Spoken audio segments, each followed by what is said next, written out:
Bonjour la tribu, aujourd'hui je vous propose un tout nouveau défi et ce défi ce sera de cultiver des plantes comestibles chez vous.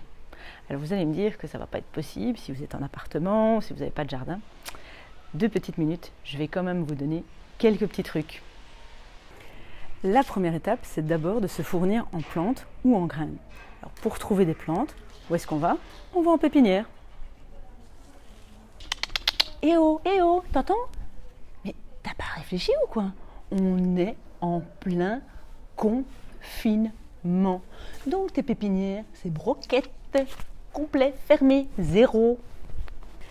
Bon, ok, elle n'a pas tout à fait tort. C'est vrai que pour le moment, c'est un peu plus compliqué, mais vous allez pouvoir en trouver éventuellement dans des magasins alimentaires. Et puis après, il y a certains pépinières qui proposent aussi de livrer à domicile ou de commander par un e-shop.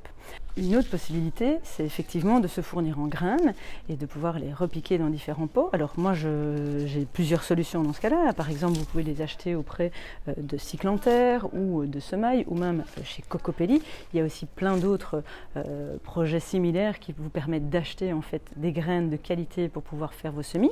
Sinon, il y a aussi Bruxelles Environnement qui a développé un petit kit qui vous permet de recevoir en fait des graines à repiquer, à planter avec une petite explication de comment les récolter, etc. Sinon, pour avoir des graines, vous pouvez aussi partir de vos légumes qui se retrouvent dans votre frigo. Et là, je vais céder la parole à Monsieur Zéro Carabistouille, l'expert de la maison, pour qu'il vous explique comment vous y prendre. Alors, pour récolter ces graines, je vous propose de partir de fruits bio et de saison. Pourquoi? Pour être certain qu'ils n'aient pas été contaminés, qu'il n'ait pas eu d'hybridation, etc. À côté de ça, il faut savoir que les fruits, enfin les graines qu'on va récolter, seront utilisées l'année suivante. Donc, pour cette année-ci, j'utilise des graines de l'année passée, voire de l'année qui précède.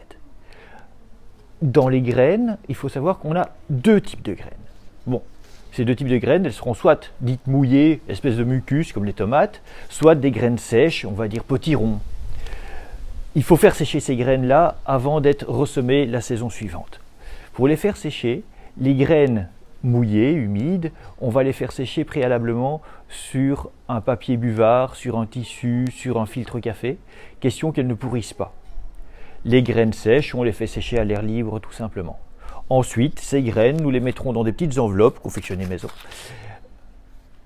sur lesquelles nous mettrons le nom de la plante ainsi que la date de récolte. Comme ça, on s'y retrouve pour l'année suivante. Voilà tout simplement. La prochaine étape, c'est maintenant de mettre les graines dans la terre. Alors il y a plusieurs possibilités. Vous avez peut-être déjà chez vous des petits pots comme ceci que vous avez récupérés de plantes que vous aviez achetées. Ils vont vous servir à pouvoir éventuellement mettre ici, dans ce cas présent, des grains de potiron par exemple. On a également nous ici un petit outil qui nous permet de bien séparer les différentes graines. Donc on y met les choux, on y met les salades à repiquer. On a aussi la possibilité d'utiliser des jardinières ou des pots comme ceci en terre. Et là vous allez pouvoir directement mettre vos persils, votre cerfeuil, et comme ça vous n'aurez plus à devoir les repiquer. Vous pouvez faire un mélange dans ces jardinières pour avoir différents types d'aromates ou de plantes à cultiver. Alors vous avez aussi la possibilité d'utiliser une mini serre comme celle-ci, qui est une serre qui va nous permettre de planter par exemple des tomates. On va les séparer grâce à des petits ustensiles qu'on a tous chez nous, c'est-à-dire un rouleau de papier toilette. Ça nous permet d'éviter que justement les racines des tomates ne se mettent toutes ensemble et donc vous aurez plus facile à les enlever quand vous aurez à les repiquer. Alors voilà, je vous ai proposé un ensemble de solutions. Maintenant, le défi, il est pour vous, c'est pour aller plus loin. En attendant, je vous invite de toute façon à partager un maximum le groupe Facebook La Tribu Zéro Carabistouille pour qu'on échange sur qu'est-ce que vous avez su faire, qu'est-ce qui vous convient, qu'est-ce que vous avez comme idée, comme question. Et en même temps, vous voyez qu'il y a même le petit Pac-Man qui vient nous retrouver, notre nouveau compagnon.